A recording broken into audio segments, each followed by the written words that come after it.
On the big story today, of course, the Murdaugh murder trial, week 2 of that double murder trial of disgraced Lowcountry attorney Alex Murdaugh started with jurors getting their first look at the Murdaugh family gun room at their property and the introduction of a lot of firearms evidence. Nick Neville is outside the Colleton County Courthouse after being in the courtroom all day. So, Nick, give us some of the key takeaways from today.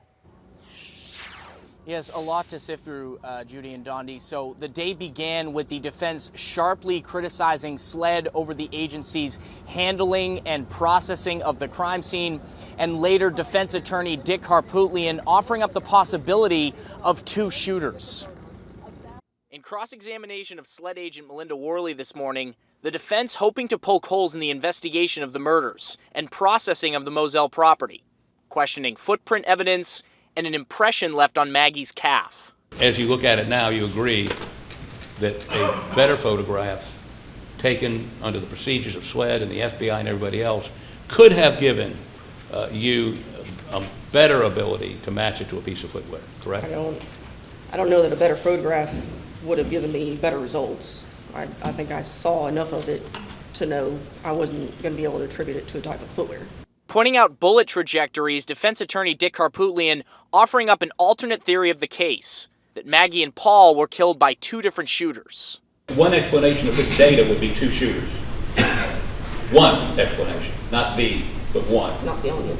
Yeah, not the only one, but it is a reasonable explanation, just like one shooter running up that way, correct? Sure. Later, prosecutors presented 4 firearms for evidence seized from the family's gun room, including a 12-gauge shotgun and a .300 blackout rifle. Do you know the specific brand and make and caliber of ammunition that was used to kill Maggie Murdaugh? The head stamps on the shell casings at the crime scene was S&B .300 blackout. Same thing? Yes, sir. The defense repeatedly objecting to the inclusion of this evidence, but presiding Judge Clifton Newman overruling those objections. There's no dispute that the defendant had multiple guns in and around his place, and I find that it's relevant and more probative than prejudicial, and that's the basis for the court's order with regard to admitting that evidence. Now, right now, jurors are viewing and listening to Alex Murdaugh's second interview with investigators. This interview happened on June 10th. At that point during that interview, when Alex was shown images of his son Paul, this was his response. It was just so bad. They did it so bad. When you asked the defendant about the traumatic picture that he saw of Paul and Maggie, what did he say? It's just so bad. I did him so bad. I did him so bad. Yes, sir.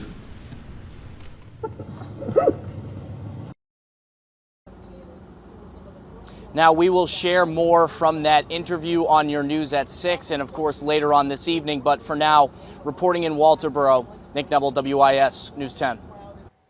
Nick, thank you for that report. In that interview, Alex Murdaugh once again suggests that the murders are tied to the 2019 fatal boat crash involving his son Paul that killed Mallory Beach.